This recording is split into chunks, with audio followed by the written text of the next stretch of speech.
inflation tags to inflate vest. Manual inflation is done by means of the red tubes. Blow to increase air, and push pins inward to release air. Light automatically illuminates once the battery is immersed in water. Do not inflate the life vest inside the aircraft. Please be reminded that unauthorized removal of life vest from the aircraft constitutes theft and is punishable.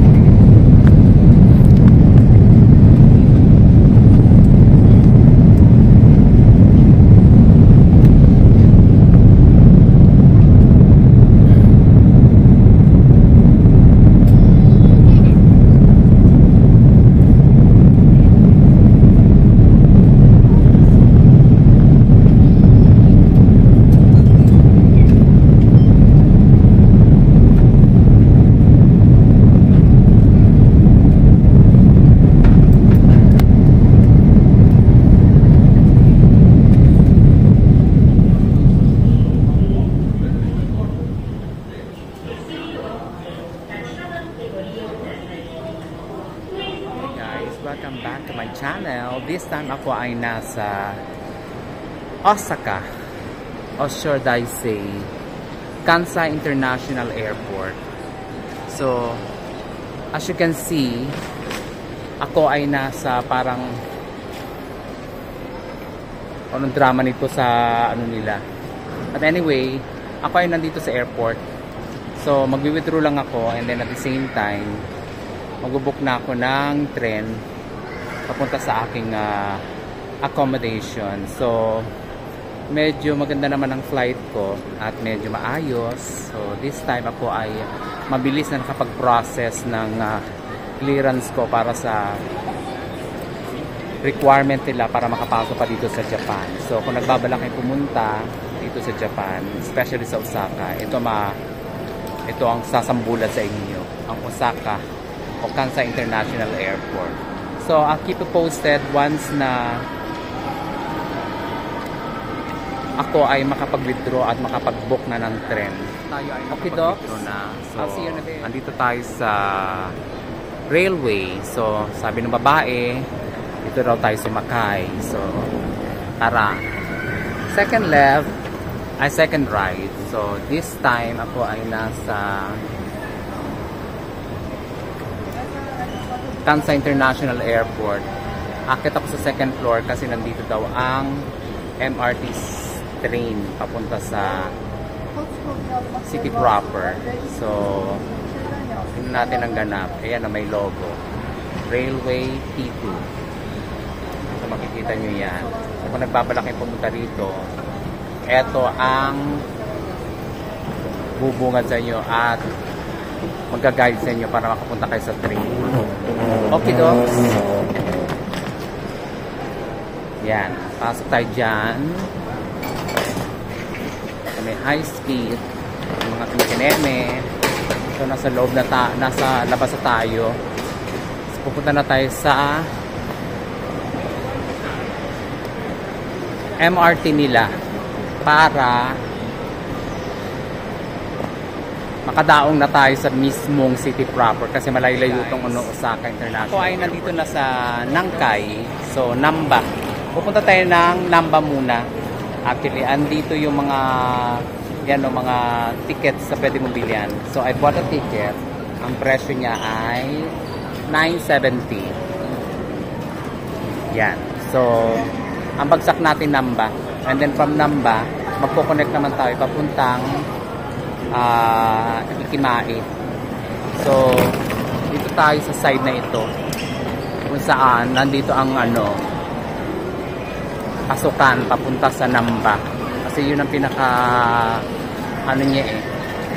pinaka tumbukan central, and then magko-connect na lang lahat-lahat doon. So this is MRT nila.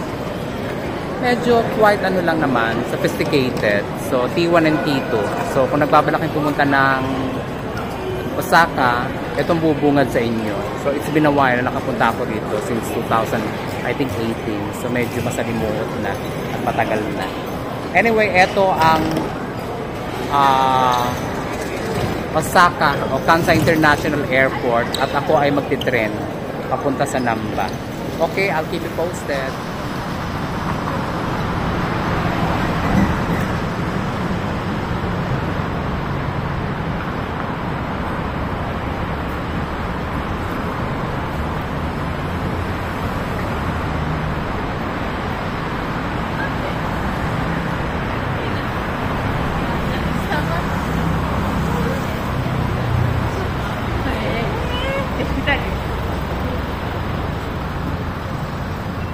Okay guys, welcome back to my channel. This time ako ay nasa Shinsai Bashi. Pero dahil lalakad ko na ng bonggang-bongga yung street na yon na puro tindahan. Pero unfortunately, medyo magsasara na sila. Kasi anong oras naman na ngayon dito? It's 10:30. Anyway, nag-cross lang ako sa kabilang street. Ito yung bumungad sa akin. Ang aga ng Pasko nila, che.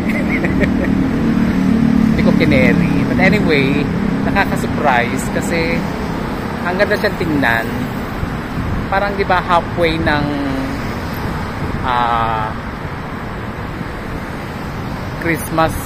Pero nakakakita ka ng ganitong glittering lights. Di ba iba pang kulay. Nakikita mo yan, no? Ang haba-haba nito hanggang dulo. Yung nilakad ko dun sa kabilang street ng Shinsai Bashi. Eto siya guys. So, kung nagbabala kayong pumunta ng Osaka, saglitin nyo tong street na ito. Nasa kabila lang siya ng ano, ng Shinsai Bashi. Mahaba siya actually ito, oh. Ang dami, oo. Diba? On both sides, makikita mo. Highway siya pero may mga puno. Ang ginawa nila sa puno, nilagyan nila ng ano, mga decorative na lights. At iba't ibang kulay. So, galing na mga hapon. Sisipag pa. Anyway, ito ang Shinsai Bashi. So, dalawin nyo ito papunta kay Osaka.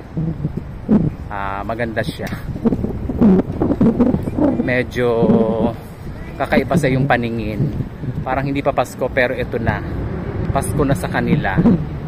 Medyo sineselebrate na nila. Kasi nga, nilagyan nila ng sandamukal na lights. So this is it. Ito ang Osaka at the moment. Kararating ko lang. At medyo bumulaga sa akin ito. Itong area na to. Dito lang siya Shinsai Bashi. Okay, docs?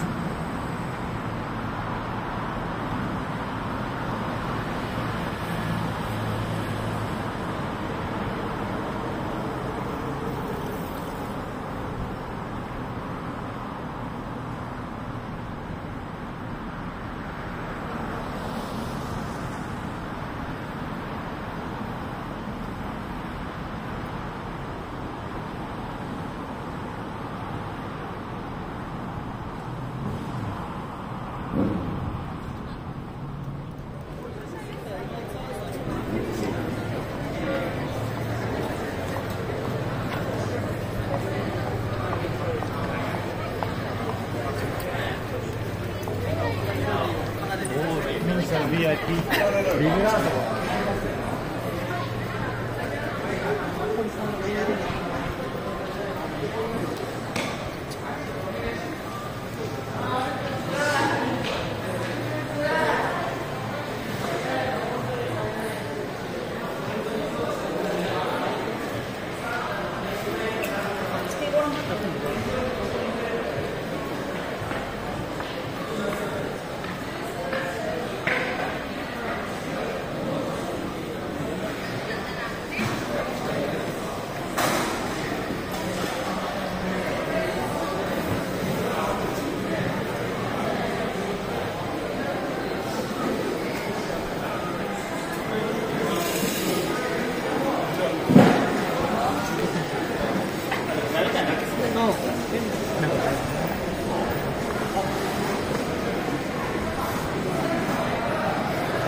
Welcome back to my channel. This time ako ay nasa harap mismo ng famous na si Glico.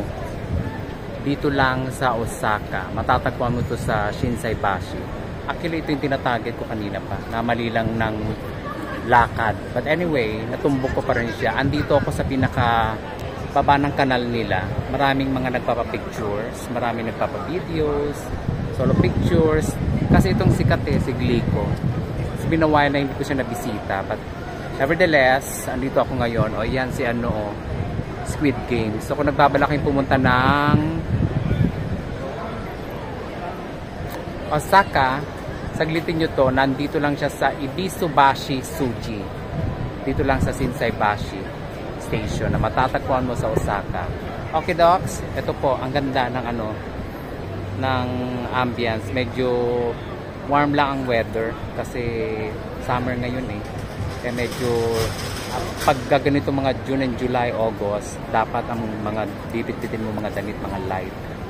Ng polo ka, and at the same time basta ka lang, white shirt, mga light lang, clothes kasi sobrang init. Hindi naman sobrang init, mainit lang siya, warm.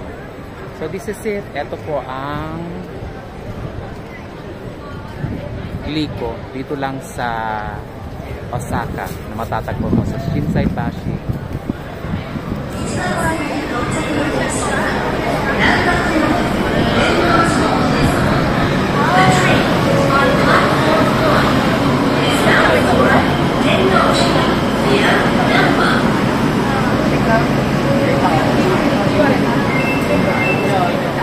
Sa Ibisubashi.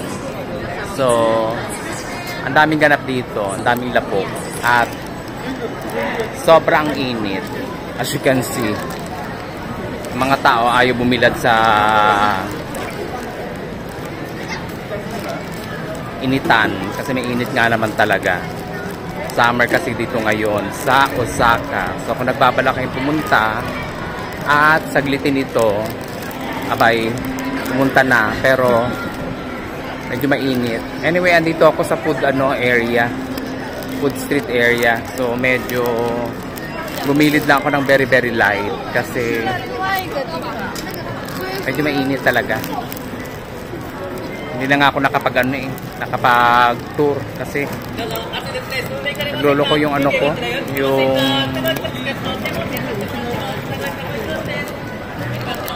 QR code na ginamit ko. Anyway, eto siya guys.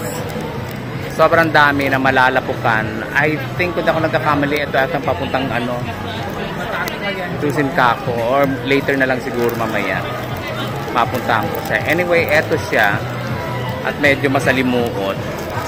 Buti lang nakapolo ako ngayon at very very light ang ang outfit ko. So this is it guys. Eto ang food area dito lang sa Osaka.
would you eat if you were coming here?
Welcome back to my channel. This time ako ay nasa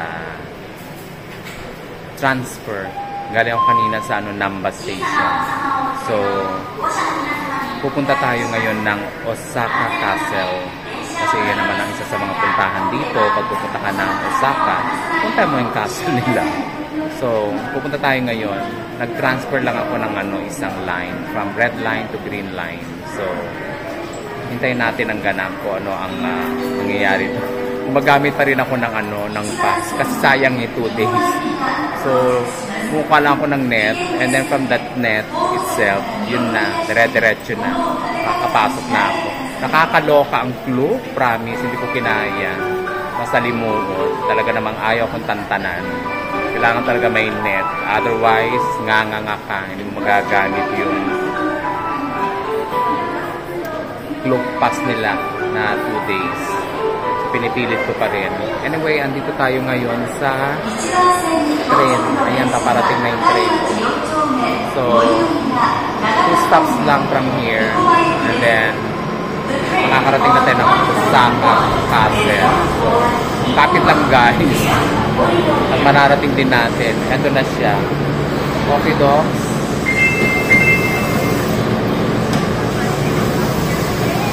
Hindi masalimuot lang. Kasi ayaw talaga akong tantanan. Ayan. Fairness maayos. Okay, dogs. I'll keep you posted. Okay guys, welcome back to my channel. This time ako ay nasa bungad na, or so should I say, mild entrance na ng Osaka. Medyo malayo-layo ang nilakad ko at talaga namang walang humpas, ang init. Kumusta naman, Che? So kung nagbabalaking pumunta ng Osaka Castle, particularly sa Osaka Castle, dito lang sa Osaka, aba-abay, mag-isip-isip kayo. July is not the ideal month kasi majinit. Most likely kung pupunta kayo dito siguro mga October. Or kung gusto nyo ma-appreciate yung lamig, January to first quarter of the year. So this is it. Tara akyatin natin ang drama ng Osaka Castle. Yan. So may entrabo dito. Yan, may mga turista na galing na sa taas. So to speak. Ito ang emote. Ayan ang Osaka Castle. So ito yung bridge. May papasok pa doon. So this time babagdasin natin. Medyo patience is virtue. Kasi talaga namang mainit. Tayo magawa. So I'll keep you posted pag makarating na ako sa loob. At eto siya guys. May dadaanan kang bridge and then may lake na nakapaligid sa castle. So usually ganyan naman ang drama ng Osaka Castle or ng castle mismo sa sa Japan. Okay, docs?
Okay guys, welcome back to my channel. This time ako ay nasa slightly side view ng Osaka Castle. Dito lang of course sa Osaka. So, technically kada prefecture may mga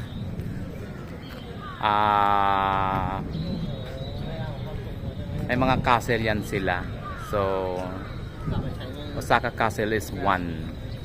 So, marami na ako napunta ng mga mga castle dito sa Japan. So, kung nagbabalaking pumunta ng Japan, isa to sa bucket list na puntahan nyo. Medyo malayo-layo ng very light, but technically maganda naman siyang puntahan. Medyo i-emote ka lang ng konti ng very light, especially this summer. Talaga namang ayaw paawat. So this is it. Ito po ang Osaka Castle. Binlog ko na lang para at least meron kayong idea. Ito napakainit. Daming nagpapayong. Yan, ultimo nga nakaupo nakapayong pa, o diba, bongga. Mga foreigner. Talagang ayaw paawat. So dito naman sa side, yan may mga emote din dyan. So I think yan siguro yung pinaka-exit niya, o may museum dyan. Just in case. Anyway, eto ang Osaka Castle na matatagpuan mo lang dito sa Japan. Maraming mga turista. Ayan mga naglalabasan. Siguro tapos na ang nila, rampage nila sa loob ng ng castle. Puntahan ko na kasi sa loob yan. Tagal na. It's the same banana ko. Nakikita mong castle dun sa ibang prefecture, ganyan din dito. Ayun, may mga tao pa nga doon sa taas. So yun ay pinaka-highlight ng ano mo, ng tour mo. I'm not really sure kung magkano ang entrance, but hindi ko na tinanong dahil hindi ako interesado. So ito po ang facade. Galing ako kanina doon sa loob, may mga konting mga bilihin. So bahala ka na lang, may mga souvenirs. Pero nagpalamig na lang ako kasi sobrang init at the moment dito ngayon. Siguro mga nasa 35 degrees. At talaga namang ayaw paawat ang castle. Nakatayo lang talaga siya. Okay, Doc. Guys, welcome back to my channel. This time ako naman ay nasa Shichinoji Temple. So as you can see, binagtas ko ito. 2 stops galing sa Osaka Castle. So medyo may kalayuan ng very light, but nevertheless we were able to cross through. So ito siya guys, kung nagbabalak kayong pumunta ng Osaka, sadyain nyo ito. It's been a while na nabisita ko siya, so parang kukonti o wala na nga atang tao, wala na atang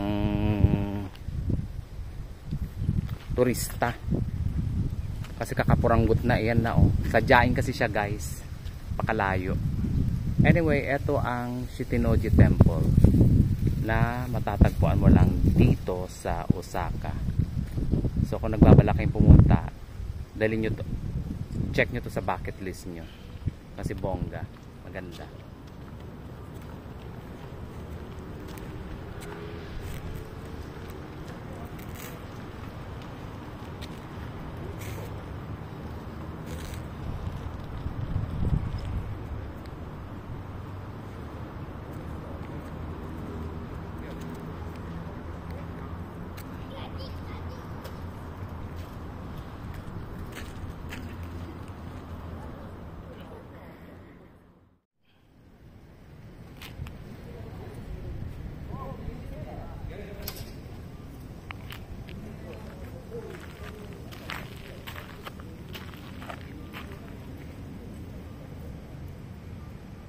Okay guys, welcome back to my channel. This time ako naman ay nasa mismong Shichinoji Temple dito lang sa Osaka. So as you can see, ang famous nila is itong pagoda.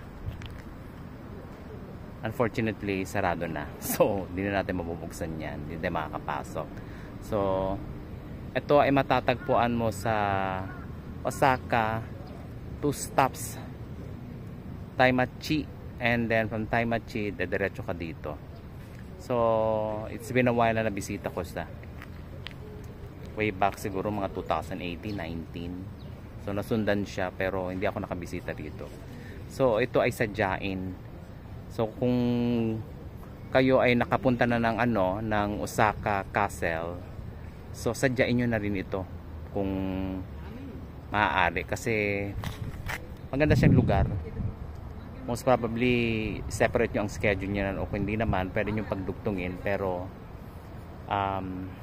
gumamit kayo ng Osaka Pass Metro kasi gumamit ako ngayon 2 days, so nagagamit ko pa naman siya, so meron pang tomorrow. So sinadya ko na ito, medyo mahabang lakatan ang nangyari na very light, but nevertheless nakarating naman ako dito.